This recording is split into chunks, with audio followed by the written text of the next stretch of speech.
Bonjour à tous. Un coup dur pour cette entreprise qui faisait rayonner le savoir-faire bourguignon à l'international. Les cycles Lapierre, fabricants de vélos haut de gamme, ont annoncé aujourd'hui par communiqué avoir réclamé leur placement en redressement judiciaire.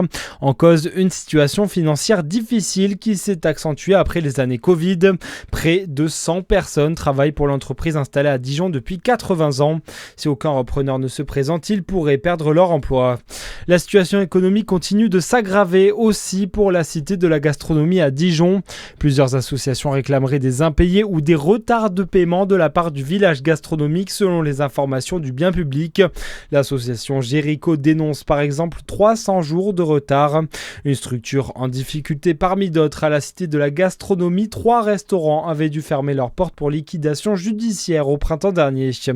Chaque geste compte pour préserver notre ressource en eau. Le message passé par la préfète de la région Bourgogne-Franche-Comté et de la Côte d'Or face aux épisodes de forte chaleur et à une sécheresse qui touche durablement nos territoires. Elle rappelle que des gestes simples permettent de réduire notre consommation sans renoncer à notre confort, comme équiper ses robinets de mousseur ou encore récupérer l'eau de pluie pour arroser son jardin.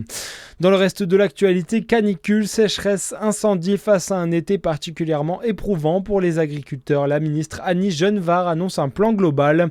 Les mesures concrètes n'ont pas encore été présentées. Thomas Gibert, porte-parole de la Confédération paysanne, attend surtout des aides d'urgence, mais aussi des mesures de long terme face au réchauffement climatique. Dans un premier temps, c'est une aide d'urgence forfaitaire, parce que là, il y a un besoin absolu de refaire les trésoreries, parce que sinon, ça va être le cataclysme en termes de perte de ferme au niveau national. Et puis, dans un second temps, nous, à la Confédération paysanne, on porte la proposition d'un fonds mutuel solidaire professionnel, financé à la fois par l'État, par le monde paysan, mais aussi par l'ensemble de la filière, les fournisseurs de semences, de machines, d'engrais, etc. L'agro-industrie, la grande distribution se gavent sur le dos des paysans à longueur de temps. On ne voit pas pourquoi il n'y aurait que nous qui portions le risque des aléas climatiques. Et la Confédération paysanne demande aussi une politique de gestion de l'eau ne reposant pas uniquement sur le stockage.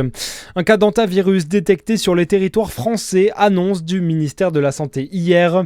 Il s'agit d'un voyageur qui a transité en France la deuxième quinzaine du mois de juillet. Le patient est actuellement à l'isolement en Espagne avec sa famille. Le ministère de la Santé se montre rassurant, précisant que nous ne sommes pas face à un virus présentant une circulation diffuse dans la population. Les étapes de son voyage seront retracées. Et puis en sport, top départ aujourd'hui des championnats du monde de pêche sportive en Saône-et-Loire. Les prétendants disposent de 4 heures pour pêcher le plus de poissons possible. Une édition perturbée par les fortes chaleurs des derniers mois et la sécheresse qu'elle provoque. À suivre la météo sur Fréquence Plus.